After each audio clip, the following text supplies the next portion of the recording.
మార్కాపురం జిల్లాలో సీఎం చంద్రబాబు రేపు పర్యటించనున్నారు. పర్యటనలో భాగంగా ముఖ్యమంత్రి చంద్రబాబు ముందుగా వెలిగొండ ప్రాజెక్టు ఫీడర్ కెనాల్ వద్ద ఆధునికీకరణ పనులకు శంకుస్థాపన చేయనున్నారు.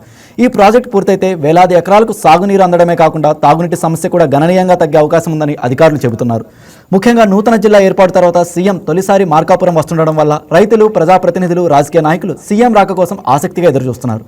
మొత్తం మీద సీఎం పర్యటన మార్కాపురం జిల్లాకు అభివృద్ధి దిశగా కీలక మలుపు కానుందని భావిస్తున్నారు.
మీకు నచ్చినట్లయితే లైక్ చేయండి, షేర్ చేయండి, మా ఛానల్ కి సబ్స్క్రైబ్ చేయండి.